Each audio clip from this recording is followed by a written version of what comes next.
Hello everyone, welcome to your own institution that is SKDM Institutions. आज हम start करने वाले हैं क्लास 10th का चैप्टर 6 उसका इंट्रोडक्शन। और जो चैप्टर 6 है इंट्रोडक्शन हम 6.1 का करेंगे। पहले इंट्रोडक्शन एंड देन हम एक्सरसाइज स्टार्ट कर लेंगे साथ साथ। और ये वाली जो अपनी बुक है वो आपको पता ही है, जो हमने स्टार्ट कर रखी अपनी सीरीज NCERT की है।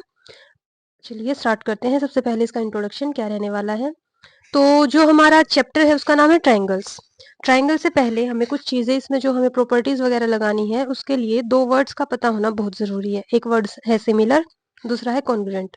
तो जो अपना फर्स्ट वर्ड रहने वाला है वो है कॉन्ग्रुएंट। तो जो अपना फर्स्ट रहेगी इंपॉर्टेंट टर्म कह सकते हैं हम इसको, वो है कॉन्ग्रुएंट। ठीक है, तो कॉन्ग्रुएंट का मतलब क्या होता है। मान के चलते हैं हमारे पास दो शेप्स हैं।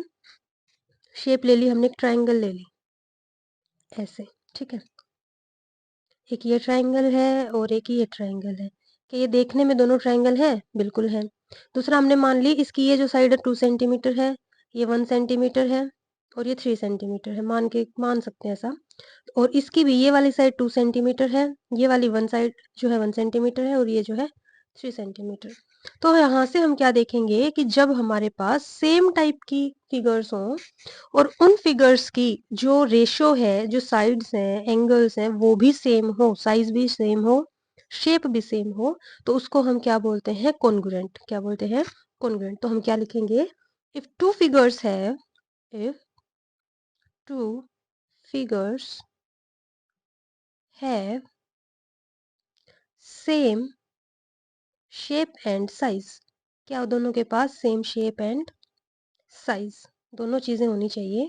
Then it is said to be, it is said to be congruent.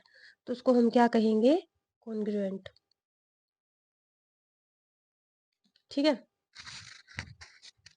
अब बात करते हैं सेकंड जो अपने पास इंपॉर्टेंट टर्म है वो है सिमिलर वर्ड। Similar, similar. अब मैंने क्या किया, ट्रायंगल ही ले ली दोनों। ये भी मेरे पास एक ट्रायंगल है और ये भी मेरे पास एक ट्रायंगल है। मुझे कोई मतलब नहीं है इसकी ये वाली साइड कितनी है, इसकी साइड कितनी है, कुछ नहीं। बस देखने में दोनों क्या होनी चाहिए? ट्रायंगल होनी चाहिए। या फिर मैंने कह दिया मेरे पास दो सर्कल है, एक सर्कल ये ले लिया और एक सर्कल ये ले लिया। तो हम क्या कहेंगे? इसकी और इसकी शेप एक जैसी है। ट्रायंगल की शेप जो है क्या है? एक जैसी है। और ये जो सर्कल मैंने लिए हैं इन दोनों की शेप कैसी है? एक जैसी है। तो हम क्या कहेंगे कि इनकी जो शेप है वो सेम है और साइज से हमें कोई लेना देना नहीं है। तो हम क्या कहेंगे? If two figures, if two figures have same shape, क्या उनकी शेप सेम हो, no matter size, no matter what is its size, what is its size। हमें साइज से कोई लेना देना नहीं है। हमने बस ये देख लिया कि ये ट्रायंगल है, ये ट्रायंगल है, तो हमने कह दिया कि ये क्या है? सिमिलर। ये सर्कल है, ये सर्कल है, हमने क्या कह दिया कि ये सिमिलर है। सो हम क्या कहेंगे? Then it is said to be, it is said to be similar figures। क्या कहेंगे हम? similar figures। ठीक है, ये थे दो अपनी इंपॉर्टेंट टर्म्स। अब इसमें हमने जो पढ़ना है इस चैप्टर में ट्रायंगल्स पढ़नी है। और ट्रायंगल क्या होती है? पॉलीगन।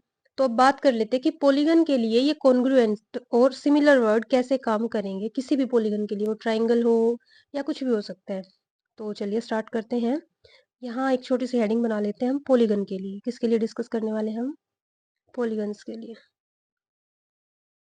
ठीक, अब आपको पता है कि ये एक पॉलीगन है, इसमें साइड्स हैं, इसमें एंगल्स भी होते हैं। ये एक एंगल है, ये एक एंगल है, ये एक एंगल है।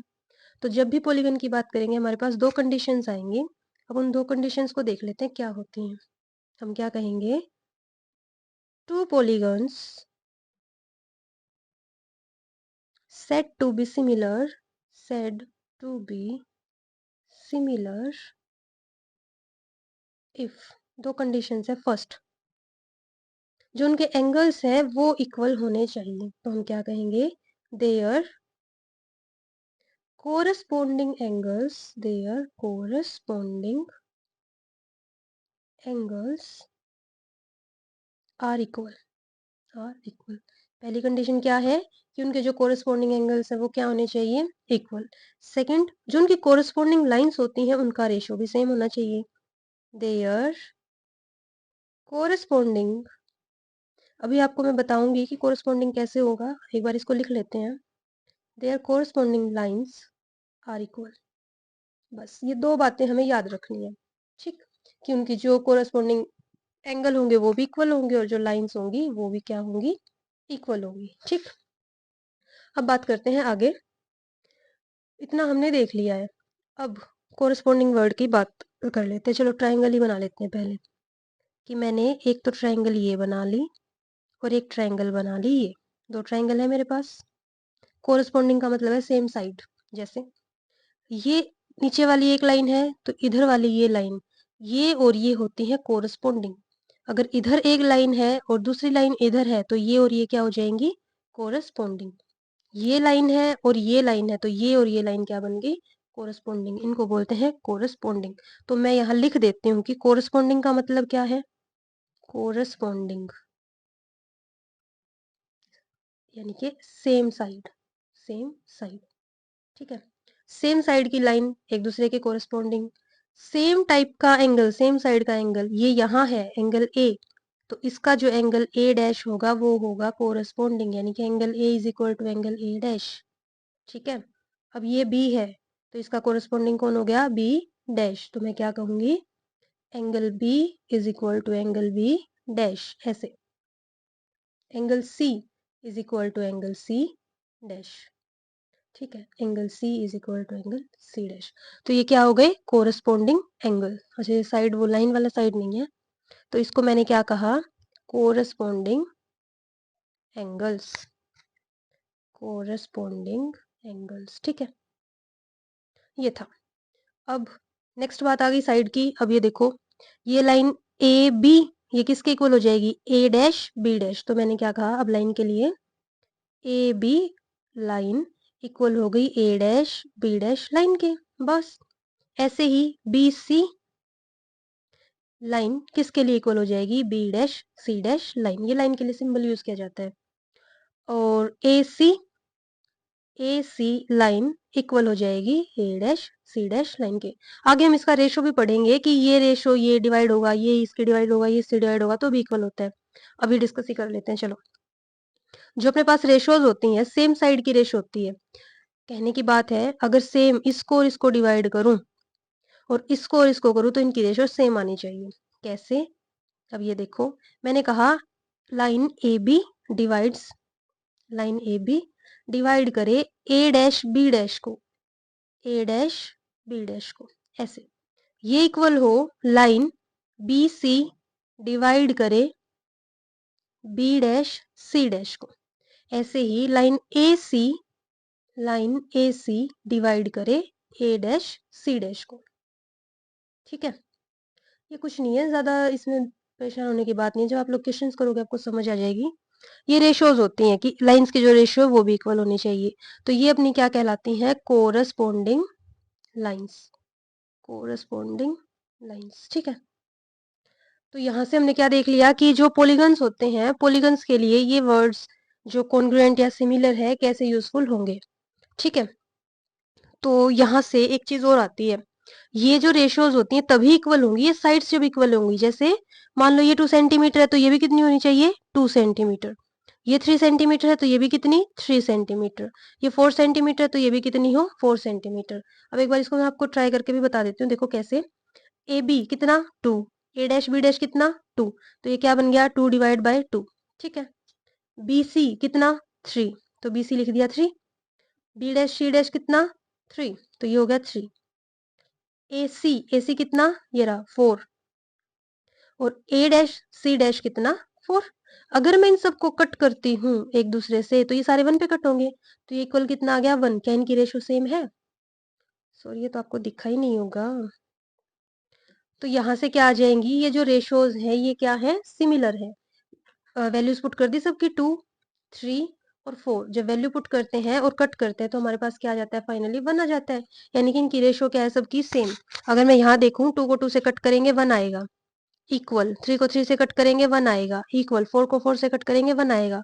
इन तीनों की रेशो क्या हो गई हमारे पास, सिमिलर। तो हम क्या कहेंगे, जो रेशो है वो क्या है, सेम है। ठीक है, तो ये था अपना इंट्रोडक्शन। अभी नेक्स्ट हम स्टार्ट करते हैं अपनी एक्सरसाइज। एक्सरसाइज अपनी कौन सी, 6.1। ठीक है,